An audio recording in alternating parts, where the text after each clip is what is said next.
bring in to take a closer look at AI and some of the risks and concerns Volker Smid. He is the CEO of Acrolinx, an AI-powered content marketing software platform.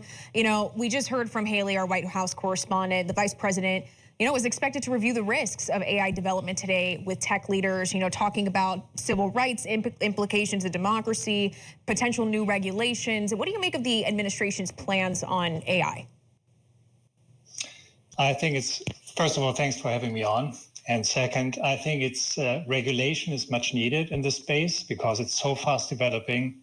And we see a broad balance between the upside of using the technology and some of the downsides. Basically, for enterprises, it all comes down to managing and mitigating the actual risk and at the same time leveraging the opportunity.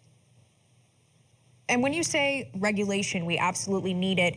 From your perspective, what does that look like exactly to somebody who's like, AI, I'm just learning about this. I mean, what does this even mean? I think there's a very good example. If you think about generative AI in the context of generating images, I think we need some degree of regulation to make sure that we do not create fake images, because fake images have a tendency to kind of manipulate a broad audience immediately. So I think there must be some regulation, even legislation, around the use of generative AI for the best possible purpose, and it's not to create fake information. Okay, fake information, which, as you know, and misinformation, disinformation, very difficult to tackle as it is, and then you bring in AI. I want to bring up Jeffrey Hinton. He's a cognitive psychologist and a computer scientist. Haley alluded to him. He's also known as the godfather of AI, and he recently resigned from Google after 10 years because he wanted to go public with the dangers of AI. Let's take a listen to what he has to say. There's lots of known dangers, like manipulating electorates and putting people out of work. But that's not what I want to talk about. What I want to talk about is the existential threat that these things will get to be much smarter than us and will take over. They'll take control. And I've started worrying about that recently because I recently came to the conclusion that the kind of digital intelligence that's being developed for these chatbots is very different from the kind of biological intelligence we have. Okay, so he's saying existential threat is what's on his mind. What is your reaction to that? It's hard to speak to it, quite frankly, but I believe there's, like with every technology, there's upside and there's downside, and some things we must control. But let's not forget, when I look at this, I view this as a great opportunity to create efficiency in all possible areas.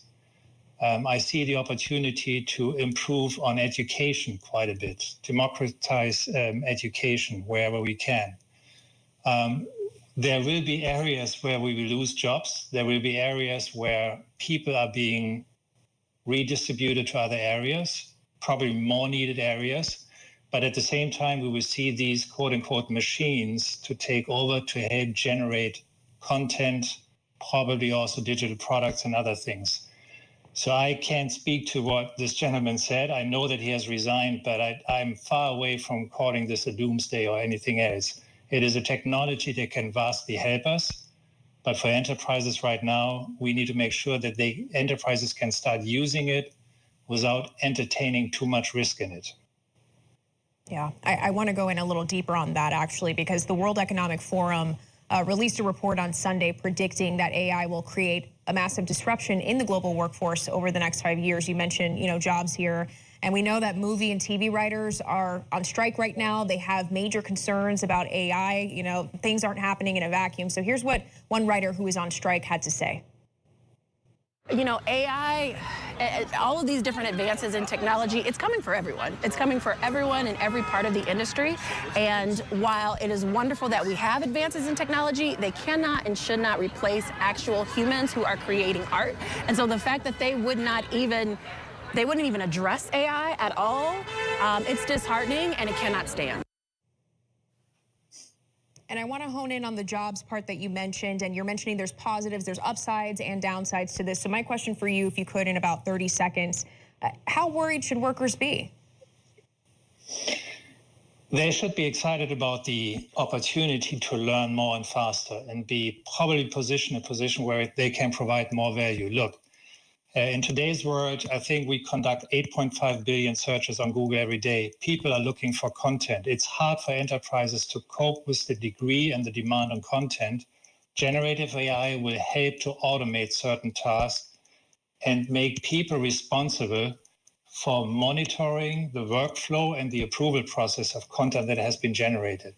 But I view this as an opportunity to go back into the massive amounts of content that we've created to help improve it by leveraging the potential of generative AI. Okay, you're saying there's a silver lining here. Volker Smid, CEO of Acrolinx, thank you for your time. Appreciate it. Thank you for having me.